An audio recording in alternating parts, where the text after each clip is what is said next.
السلام علیکم ورحمۃ اللہ وبرکاتہ۔ آج ہم سورہ النساء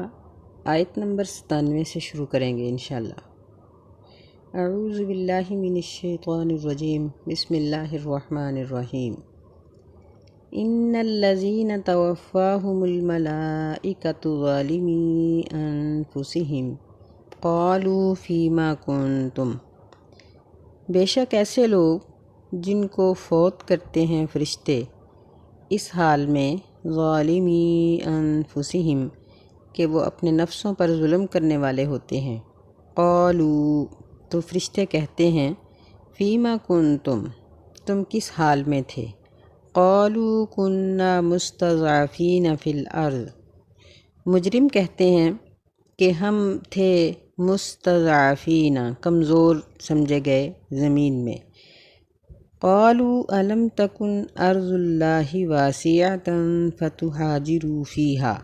فرشتے کہتے ہیں الم تکن ارض اللہ واسعہ، کیا اللہ کی زمین وسیع نہیں تھی، فتہاجروا فیہا پس تم اس میں ہجرت کر جاتے، فاولئک مأواہم جہنم پس یہ وہ لوگ ہیں جن کا ٹھکانہ جہنم ہے، وساءت مصیرا اور یہ لوٹ کر جانے کی بری جگہ ہے۔ اس آیت میں اللہ تعالیٰ نے ان لوگوں کی بات کی ہے جو ہجرت نہیں کرتے۔ پچھلے رکوع میں ہم مہاجرین کی فضیلت اور ہجرت کی ضرورت کا پڑھ آئے ہیں کہ ایسے علاقوں میں رہنا جہاں کفر ہے، جہاں انسان نہیں اسلام پر عمل نہیں کر سکتا، ایسے علاقوں میں رہنا ممنوع ہے، اور ایسے حالات میں جب کوئی دوسرا ایسے مسلمان کو پناہ دینے کے لیے تیار ہو تو مسلمان کے لیے ضروری ہے کہ وہ اپنا علاقہ چھوڑ جائے اور دوسرے لوگوں کے پاس چلا جائے جہاں وہ دین پر عمل کر سکے۔ یہاں ان لوگوں کی بات ہے جو مکہ میں یا دیگر شہروں میں رہتے تھے اور مسلمان ہو چکے تھے، لیکن صرف اپنے مال اسباب گھر بار سے محبت کرنے کی وجہ سے ہجرت کی مشقت سے بچنے کے لیے وہ لوگ انہی لوگوں میں ٹھہرے ہوئے تھے۔ ان کا ایک بہت بڑا نقصان یہ تھا کہ یہ کافروں کی جمعیت کو بڑھاتے تھے۔ ایک دوسرا یہ تھا کہ کافر لوگ ان کو جنگوں میں بطور ہتھیار استعمال کرتے تھے، یعنی جب مسلمانوں کے ساتھ جنگ ہوتی اور مسلمان اور کافر آمنے سامنے ہوتے تو ان لوگوں کو بطور ڈھال اپنے سامنے لے آتے۔ اب مسلمانوں کے لیے بڑے مسائل بن جاتے کہ اگر وہ تیر تلوار چلاتے ہیں تو سامنے اپنے ہی مسلمان، ایک تو رشتہ دار اور ایک مسلمان بھائی، تو اللہ تعالیٰ نے ایسے لوگوں کے بارے میں کفر کی بات کی ہے اور ظلم کی بات کی ہے کہ یہ لوگ ظالمی انفسہم، اپنے آپ پر یہ ظلم کرنے والے ہیں کہ انہوں نے اپنے آپ کو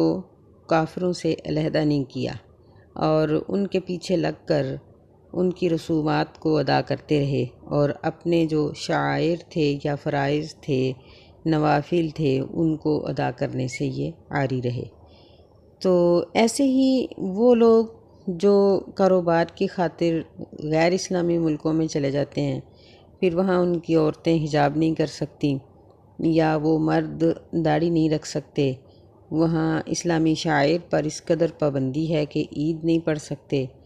بعض ایسے ممالک ہیں چائنا جیسے کہ جہاں روزہ رکھنے کی بھی بعض علاقوں میں ممانعت ہے، ہر ملک کے ہر شہر میں ایسا نہیں ہے، یعنی کافر ملکوں کے بعض شہروں میں اور بعض اداروں میں بہت سختی ہے کہ وہاں مسلمان روزہ رکھ کے نہیں جا سکتے یا اپنے اسلامی شعائر پر عمل نہیں کر سکتے، عید کی نماز نہیں پڑھ سکتے، قربانی نہیں کر سکتے، عقیقہ نہیں کر سکتے۔ تو ایسے ملکوں میں رہنا مسلمان کے لیے جرم ہے۔ ایسے ہی ایسے مالکوں کے پاس کام کرنا جو نماز پڑھنے کی اجازت نہ دیتے ہوں، بعض ایسے ہیں جو روزہ نہیں رکھنے دیتے کہ تم روزہ رکھ کے کام تھوڑا کرو گے، حالانکہ اسلام نے یہ حکم دیا ہے کہ دوسرے کو نماز کے لیے ٹائم دو، اور اگر کوئی روزے دار ہے تو اس پر آسانی کرو، کام اس کا کم کر دو یا اس کے ساتھ مل کے کروا دو، کمزوروں کے ساتھ تعاون کرنے کا حکم دیا ہے۔ تو ایسے لوگوں کو ڈرنا چاہیے کہ وہ کہیں ان میں شامل نہ ہو جائیں کہ فرشتے جب ان کو مارتے ہیں فوت کرنے کے لیے تو پوچھتے ہیں کہ تم کس حال میں تھے، تو وہ کہتے ہیں کہ ہم مستضعفین تھے، کمزور تھے۔ ان میں وہ خواتین بھی آ جاتی ہیں جو شوہروں کے پیچھے لگ کے نماز چھوڑ دیتی ہیں، پردہ چھوڑ دیتی ہیں، دین پر عمل کرنا چھوڑ دیتی ہیں۔ ظاہری طور پر شوہر کی بات ہوتی ہے، اور دلی طور پر ان کی حالت یہ ہوتی ہے کہ وہ کرنا ہی نہیں چاہتی۔ شوہر کے بہانے پہ وہ سارے آزادی کے اور گناہ کے کام کرتی جاتی ہیں۔ تو ایسی خواتین کے لیے جن کے شوہر پکے بے نماز ہیں، اول تو رشتہ کرنے سے پہلے ہی اس طرح کی بات کو سوچنا چاہیے، اور اگر شادی ہو جانے کے بعد وہ شوہر بیوی کو نماز نہ پڑھنے دے یا فرائض کی ادائیگی کی اجازت نہ دے تو ایسے شوہروں سے علیحدگی ہو جانی چاہیے۔ ہم دیکھتے ہیں کہ آج کل طلاق کی شرح بہت بڑھ گئی ہے، لیکن اس کی وجہ کیا ہے؟ کیا کبھی کسی نے یہ بات سنی ہے کہ میرا شوہر بے نماز تھا تو میں نے اس سے طلاق لے لی ہے؟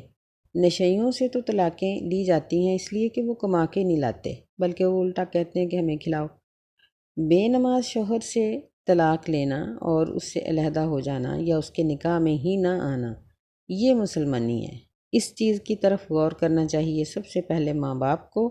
اور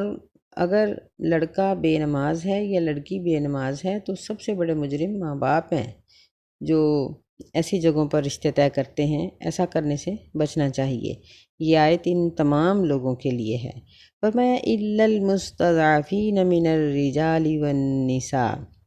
پچھلی آیت میں اللہ تعالیٰ نے یہ بات واضح کر دی کہ جب وہ ہجرت نہیں کریں گے تو ایسے لوگوں کا ٹھکانہ فَأُولَئِكَ مَأْوَاهُمْ جَهَنَّمُ وَسَاءَتْ مَصِيرًا، کہ جہنم ان کا ٹھکانہ ہے اور یہ لوٹ کر جانے کی بری جگہ ہے۔ إِلَّا الْمُسْتَضْعَفِينَ مِنَ الرِّجَالِ وَالنِّسَاءِ وَالْوِلْدَانِ، مگر کمزور مردوں میں سے اور عورتوں سے اور بچوں میں سے، لا يستطيعون حیلة ولا يهتدون سبیلا، جو نہیں طاقت رکھتے ہیلا کرنے کی، اٹھنے کی، جانے کی، نکلنے کی، ہجرت کرنے کی، یا کسی کو چھوڑ دینے کی قوت نہیں ہے ان میں، کیونکہ ان کا کوئی اور متبادل انتظام نہیں ہے۔ ولا يهتدون سبیلا، اور نہیں وہ ہدایت پاتے راستے کی، یعنی وہ کمزور لوگ جن کا ٹھکانہ ہی کوئی نہیں، جن کو کوئی دوسرا قبول ہی نہیں کرتا، دوسرا ملک ان کو قبول کرنے کے لیے تیار نہیں ہے، یا ان کو یعنی کوئی اور ہنر ہی نہیں آتا کہ وہ کسی اور جگہ سے کما کر اپنے بچوں کا حلال طریقے سے پیٹ پال سکیں، تو ایسے لوگوں کے لیے بھی نمازوں کو چھوڑ دینا جائز نہیں ہے۔ نماز وہ پڑھیں گے، جہاں کہیں نوکری کرنی ہو ان سے پہلے بات کر لی جائے کہ عام طور پر 2 ہی نمازیں آتی ہیں نوکری کے دوران، دن کی ہو تب بھی، رات کی ہو تو پھر بھی مغرب اور عشاء کی نماز آ جائے گی، تو یہ بات مالک سے پہلے ہی کر لینی چاہیے۔ البتہ ایسے لوگ جو کافر ملکوں میں پھنسے ہوئے ہیں ان کے لیے اجازت ہے کہ وہ چھپ کر اپنا عمل، اپنے فرائض کی ادائیگی جاری رکھیں، لیکن ایسے ملکوں کی طرف خود بسلسلہ کاروبار یا اور ایسے سلسلوں میں یا تعلیم کے سلسلے میں، جس طرح آج کل لوگ مختلف ایسے ممالک میں جا رہے ہیں جہاں ان کو ہر چیز پر پابندی کرنی پڑتی ہے، یہ ناجائز ہے، یہ ٹھیک نہیں ہے۔ ہم والدین شاید اس بات کو نہیں سمجھتے کہ ایسے ملکوں میں پہنچ کر بچوں کو صرف فرائض پر ادائیگی اور عمل سے ہی نہیں روکا جاتا، بلکہ ان کے سلیبس بھی اسلام کے سراسر خلاف ہوتے ہیں، اور یا تو دہریت ان کو سکھائی جاتی ہے کہ خدا ہے ہی نہیں، سب کچھ خود ہی ہو رہا ہے، یا پھر عیسائیت اور یہودیت سکھائی جا رہی ہے۔ تو ایسے علاقوں میں اپنے بچوں کو ڈاکٹر بننے کے لیے یا وکیل، انجینئر، کچھ بھی ہو بننے کے لیے ان کو نہ بھیجا جائے، بلکہ اسلامی ممالک میں بھیجا جائے، اور روزی کا مالک اللہ ہے، روزی تو اللہ تعالیٰ نے ہی دینی ہے۔ بعض ایسے بچے ہوتے ہیں جو ان ممالک سے ڈگریاں حاصل کر کے آتے ہیں، لیکن ان کی روزی ان کی قسمت میں تھوڑی ہوتی ہے، وہ پھر بھی نہیں کما سکتے،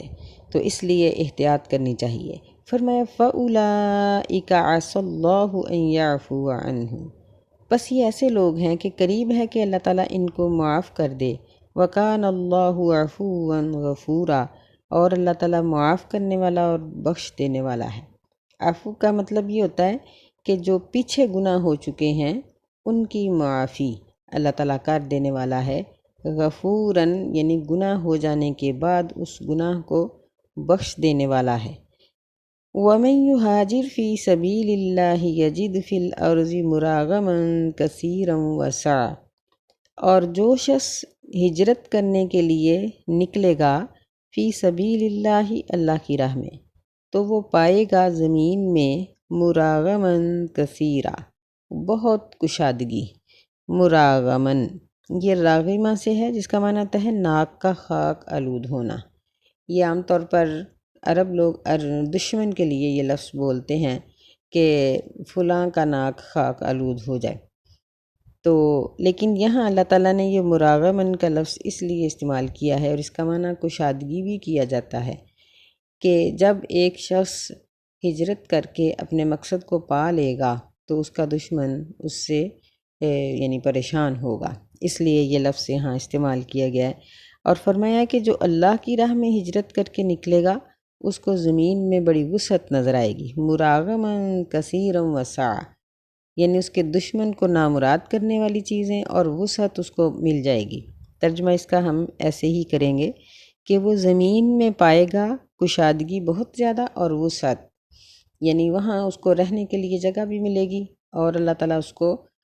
آمدن بھی دے دے گا، کمائی بھی ہو جائے گی۔ وَمَن يَخْرُجْ مِن بَيْتِهِ مُهَاجِرًا إِلَى اللَّهِ وَرَسُولِهِ ثُمَّ يُدْرِكُهُ الْمَوْتُ،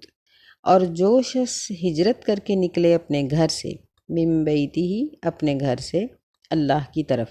ورسولہ اور اس کے رسول کی طرف، تو ثم یدرکہ الموت پھر اس کو موت پا لے، یعنی وہ اپنے مقام پر پہنچ نہ سکے بلکہ پہلے فوت ہو جائے، فقد وقع اجرہ علی اللہ، پس تحقیق واقع ہو گیا اس کا اجر اللہ تعالیٰ پر، وکان اللہ غفورا رحیما، اور اللہ تعالیٰ ہے بخش دینے والا، رحم کرنے والا۔ اس میں اللہ تعالیٰ نے یہ بات واضح کر دی ہے کہ ہجرت وہ ہے، یعنی قابل ثواب ہجرت وہ ہے جو دین کی خاطر کی جائے۔ اب جس طرح ہمارے کچھ نوجوان پاکستان سے دوسرے ملکوں میں جا کر تعلیم حاصل کرتے ہیں ڈاکٹر بننے کے لیے یا انجینئر یا کچھ اور باہر کی یونیورسٹیوں میں داخلہ لے لیتے ہیں، تو یہ ان کی ہجرت نہیں ہے، یہاں ان کے لیے کوئی اجر اور ثواب نہیں ہے، کیونکہ یہ کام وہ اللہ کے لیے نہیں کر رہے ہوتے، ڈگری حاصل کرنے کے لیے کرتے ہیں۔ ہاں البتہ اگر کوئی شخص قرآن اور حدیث پڑھنے کے لیے ہجرت کرتا ہے، دوسری جگہ پر جاتا ہے، تو اس کے لیے یہی اجر ہے۔ اور یہاں یہ شرط لگا دی گئی کہ وہ اللہ اور اس کے رسول کے لیے ہجرت کرتا ہے۔ دوسری بات اس آیت میں یہ بیان کی گئی ہے کہ ثم یدرکہ الموت، پھر اس کو موت پا لے، یعنی انسان کسی نیک کام کے لیے اپنے گھر سے نکلا، حج کرنے کے لیے نکلا، عمرہ کرنے کے لیے نکلا، یا اس نے ویسے ہی ہجرت کی، یا ایک جگہ سے کاروبار غلط تھا، مالک نماز نہیں پڑھنے دیتا تھا، چھوڑ کر دوسری جگہ پہ نکلا، لیکن وہ اپنے مقصود پر پہنچ نہیں سکا، جہاں اس نے پہنچنا تھا وہاں نہیں پہنچ سکا، بلکہ رستے میں ہی اس پر موت کی کیفیت ہو گئی اور وہ فوت ہو گیا۔ فرمایا فقد وقع اجرہ علی اللہ، اس کا اجر اللہ پہ واقع ہو گیا۔ نماز پڑھنے کے لیے نکلا، رستے میں ایکسیڈنٹ ہو گیا، موت آ گئی، یا گھر میں ہی وضو کے لیے اٹھی مگر وضو کرتے ہوئے یا وضو سے پہلے ہی موت آ گئی، تو جس مقصد کے لیے وہ کام شروع کیا تھا اور وہ اٹھا تھا، اللہ تعالیٰ اس کا اجر اس کو دے دیتے ہیں۔ یہ اللہ تعالیٰ کی صفت رحمت کی وجہ سے ہے۔ فرمایا کہ وَكَانَ اللَّهُ غَفُورًا رَحِيمًا، غفور کا تعلق ہوتا ہے انسان کے گزشتہ گناہوں سے، یعنی جو گناہ ہو چکے ہیں اللہ تعالیٰ ان کو بخش دینے پر قادر ہے، اور رحیم کا تعلق ہے آئندہ کی زندگی سے بھی اور گزشتہ سے بھی، کہ اللہ پھر اگر کوئی شخص گناہ سے بچنا چاہتا ہے تو اسے گناہ سے بچنے کی توفیق دے دیتا ہے، اور وہ شخص پھر بچا ہی رہتا ہے، گناہ نہیں کرتا۔ اللہ تعالیٰ ہمیں بھی اپنے صفت غفور اور صفت رحیم سے استفادہ کرنے کی توفیق دے، اللہ ہمارے پچھلے گناہوں کو بھی معاف کرے اور آئندہ بھی ہمیں گناہوں سے بچائے۔ وَإِذَا ضَرَبْتُمْ فِي الْأَرْضِ فَلَيْسَ عَلَيْكُمْ جُنَاحٌ أَن تَقْصُرُوا مِنَ الصَّلَاةِ، اور جب تم سفر کرو زمین میں، فَلَيْسَ عَلَيْكُمْ جُنَاحٌ، پس تم پر کوئی گناہ نہیں اس حال میں ان تقصروا من الصلاۃ، کہ تم نماز کو قصر پڑھ لو، ان خفتم ان یفتنکم الذین کفروا، اگر تم ڈرتے ہو یہ کہ فتنے میں ڈال دیں گے تمہیں وہ لوگ جو کافر ہیں، ان الکافرین کانوا لکم عدوا مبینا، بے شک کافر تمہارے لیے کھلے دشمن ہیں۔ یہاں اللہ تعالیٰ نے سفر کی مناسبت سے نماز قصر کا ذکر کیا کہ اگر ایک شخص ہجرت کرتا ہے یا کوئی بھی سفر کرتا ہے تو رستے میں آنے والی نمازوں کی صورتحال کیا ہوگی۔ فرمایا جب تم زمین میں سفر کر رہے ہو تو تمہارے اوپر اس بات میں گناہ نہیں ہے کہ تم نماز کو قصر کر لو۔ قصر کا معنی ہوتا ہے کم کرنا۔ احادیث سے یہ بات ثابت ہے کہ جب لوگ مکہ میں رہتے تھے تو اس وقت 2 رکعت نماز ان کے اوپر فرض تھی، کیونکہ مکہ میں مسلمانوں کی حالت بڑی کمزور تھی۔ جب یہ لوگ مدینہ میں آ گئے تو اللہ تعالیٰ نے یہی 2 رکعتیں سفر کے لیے مقرر کیں اور حاضر کی نماز کو مکمل کر کے 4 فرض اس پر قائم کر دیے۔ اب مسئلہ یہ ہے کہ اگر ایک شخص سفر میں ہے تو وہ 4 فرضوں کی بجائے 2 پڑھے گا، ظہر کی 2 رکعتیں، عصر کے 2 فرض، عشاء کے 2 فرض، جبکہ مغرب کے 3 ہی پڑھے جائیں گے کیونکہ یہ دن کے وطروں کے قائم مقام ہیں، اور فجر کی نماز پہلے ہی 2 رکعتیں ہیں، تو فجر کی 2 سنتیں نبی صلی اللہ علیہ وسلم نہیں چھوڑتے تھے، ایسے ہی مغرب کی 2 سنتیں بھی نہیں چھوڑتے تھے۔ اس کے علاوہ باقی سنتیں نہیں پڑھی جائیں گی، اور نوافل جب سنتیں نہیں پڑھی جائیں گی، فرض تھوڑے ہوں گے تو پھر نوافل کا بھی وجود نہیں رہتا۔ بعض احادیث سے یہ بات ثابت ہوتی ہے کہ نبی علیہ الصلاۃ والسلام بعض اوقات سفر میں تہجد کی نماز بھی نہیں پڑھتے تھے۔ تو مقیم کے لیے یہ ساری چیزیں ہیں۔ ایک حدیث میں آتا ہے کہ جب ایک شخص سفر میں ہوتا ہے یا بیمار ہوتا ہے اور وہ اپنے وظائف پر عمل نہیں کر سکتا تو اللہ تعالیٰ اپنی رحمت کاملہ سے اس کی نمازوں کو اور اس کے وظائف کو پورا لکھ دیتے ہیں۔ اب بات یہ ہے کہ قصر کہاں سے شروع ہوگی، تو اس کے بارے میں قرآن یا حدیث سے کوئی خاص ذکر تو نہیں آتا۔ علماء کرام نے نبی علیہ السلام کے سفروں سے اندازہ لگایا ہے، اور جو سب سے کم سفر تھا اس کو اپنا یعنی اسی کو مقرر کیا ہے، اور وہ ہے یعنی 3 فرسخ۔ یہ سیدنا انس رضی اللہ تعالیٰ عنہ کی روایت ہے۔ تو 3 فرسخ یہ 9 میل بنتے ہیں، یعنی آج کل کے حساب سے یہ تقریباً 21 کلومیٹر سے کچھ اوپر بنتا ہے۔ اور یہ مسافت کہاں سے شروع ہوگی؟ شہر کے باہر سے یہ پیمائش دیکھی جائے گی، یعنی یہ جو سفر کا حساب ہے یہ شہر کے اندر سے نہیں، شہر کی حد سے باہر نکل کر دیکھا جائے گا کہ اگر کوئی شخص 21 کلومیٹر کم از کم سفر کرتا ہے تو 21 کلومیٹر گزر جانے کے بعد وہ 2 رکعتیں پڑھے گا، یعنی اپنے شہر سے نکل جانے کے بعد۔ اور جب اس نے یہ لمبا سفر شروع کیا تو دوران سفر اس کی تمام نمازیں قصر ہی ہوں گی، اگر پوری پڑھ لے تو وہ بھی کوئی حرج نہیں ہے۔ یہاں اللہ تعالیٰ نے فَلَيْسَ عَلَيْكُمْ جُنَاحٌ سے یہ بات ثابت کر دی ہے کہ قصر پڑھنا واجب نہیں ہے، سفر میں پوری نماز بھی پڑھی جا سکتی ہے، نوافل پڑھنا بھی منع نہیں ہے، لیکن عام جو قصر کی حالت ہے اس میں یہی ہے کہ نبی علیہ السلام نے قصر پڑھی اور نفل اور سنت نہیں پڑھی۔ بہرحال اگر کوئی شخص پڑھتا ہے تو اس میں اس کے لیے گناہ نہیں ہے، اجر ہے۔ تو یہ کتنے دن تک پڑھی جائے؟ یہ احادیث سے ثابت ہے کہ 3 دن اور ان کی راتیں 3 دن تک پڑھی جا سکتی ہے۔ ویسے بعض احادیث کے مطابق 3 دن سے زیادہ بھی۔ اصل بات یہی ہے کہ نبی علیہ الصلاۃ والسلام سے اس کی کوئی خاص حدیث مروی نہیں ہے کہ قصر کہاں سے شروع ہو اور کتنی مدت تک پڑھی جائے۔ یہ علماء کرام کے اپنے یعنی نبی علیہ السلام کے سفروں سے لگائے ہوئے اندازے ہیں کہ احتیاطاً 3 دن تک قصر پڑھی جائے، اس کے بعد پوری نماز پڑھ لی جائے۔ جہاں کوئی اپنی جاب کے لیے جاتا ہے، جس طرح گجرانوالے کے بہت سے لوگ لاہور جاتے ہیں یا دوسرے شہروں میں جاتے ہیں، تو جہاں وہ جاب کرتے ہیں وہ ان کا اپنا علاقہ شمار ہوگا۔ مثلاً بعض لوگ ایسے ہیں جو 1 ہفتے کے بعد واپس آتے ہیں، بعض روزانہ صبح جا کے شام کو واپس آ جاتے ہیں۔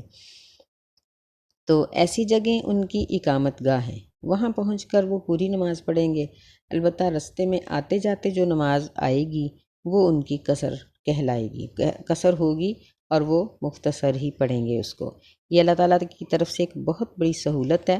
نبی علیہ الصلوۃ والسلام نے سفر میں نماز قصر کو پسند کیا، اور ایک حدیث آتی ہے کہ یہ اللہ کی طرف سے دی ہوئی ایک سہولت ہے۔ جس طرح عام حالات میں اللہ تعالیٰ فرض کی ادائیگی کو پسند کرتے ہیں، اسی طرح حالت سفر میں اللہ تعالیٰ قصر اور سہولت پر عمل کرنے کو پسند کرتے ہیں۔ اللہ تعالیٰ ہمیں سمجھنے کی اور عمل کرنے کی توفیق عطا فرمائے، آمین۔ السلام علیکم ورحمۃ اللہ وبرکاتہ۔